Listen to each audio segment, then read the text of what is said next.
Papa B presents A Secret Love Romance. Habang tumatagal ay napapansin ko ang pagiging close ng aking best friend at ni Romeo. Madalas ko silang nakikitang nagkakaladjaan at naghaharutan kapag ako ay nagluluto o naglalaba. Noong una ay hindi ko pinapansin at wala naman akong nakikitang mali siya na ginagawa nila bukod sa masyado na silang nagiging malapit sa isa't isa. May pagkakataon hanggang nakita kong nagsusubuan sila ng binili naming ihaw-ihaw habang ako ay nagtitimpla ng suka sa kusina. Hindi nila alam na nakikita ko sila sa salamin ng oven kaya kitang-kita ko lahat ng ginagawa nila. Noong una ay patay mali siya lang ako pero habang tumatagal ay palala ng palala ang kanilang ginagawa na halos ikadurog ng aking puso. Kaibigan ko pa pala ang magiging karibal ko kay Romeo. Napakasakit habang nakatalikod pala ako ay ganun ang ginagawa nila sa akin. Ako pa ang nahihiya sa kanilang ginagawa.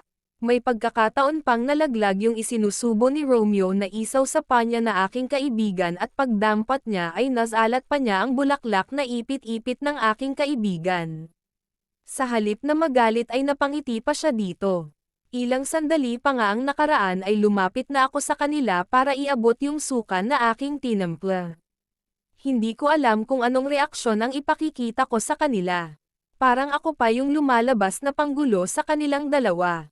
Ilang linggo na din ang nakalipas nang mapansin kong nadadalas mag-half day ang aking kaibigan. Ang lagi niyang dinadahilan sa akin ay masama daw ang pakiramdam niya. Pero alam kong may tinatago siya sa akin at mula ulo hanggang paa ay kilalang kilala namin ang isa't isa. Nung minsan na nagpaalam siyang umuwi ng maaga ay nag-out din ako ng maaga at nang sa ganon ay makumpirma ko ang kutob ko na may maling nagaganap. Hindi nga ako nagkamali, pagdating ko sa bahay ay sa likod ako dumaan para hindi niya ako maramdaman na pumasok sa bahay.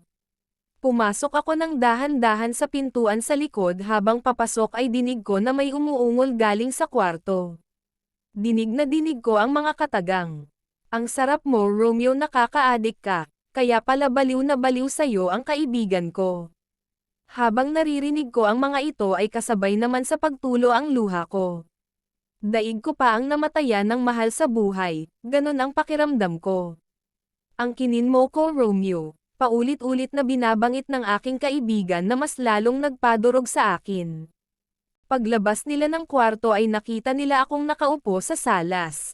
Bakas mo sa kanilang mukha ang pagkagulat ng ako'y kanilang makita. Hindi ko alam kung ano ang sasabihin ko sa kanila, para bang gusto ko nang magpakamatay nung mga oras na yon.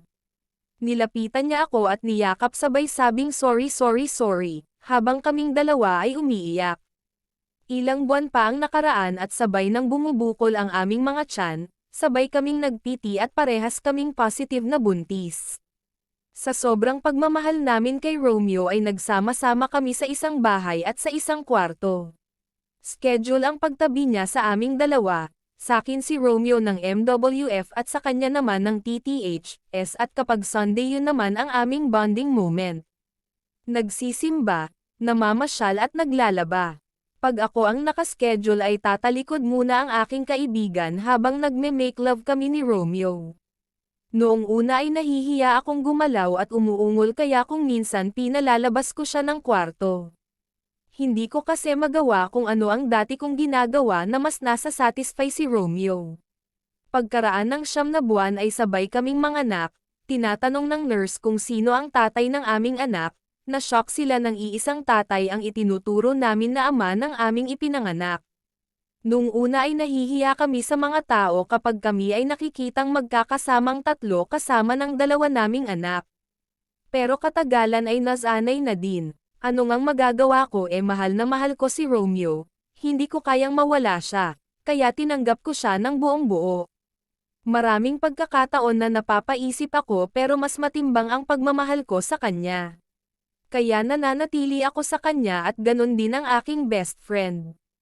Lumipat kami ng bahay, doon sa walang nakakakilala sa amin. Lalo akong nagsumikap at nag-ipon, nagtayo na din kami ng sarili naming maliit na negosyo. Na hanggang sa ngayon ay siya naming kinabubuhay. Nag-aaral na din ng grade 1 ang aming mga anak na parang kambal.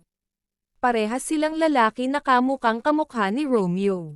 Maraming salamat po sa mga nakinig at sa programang Young but Wild sa pagkakataong may bahagi ko po sa inyo ang aking kwento. Thanks for watching.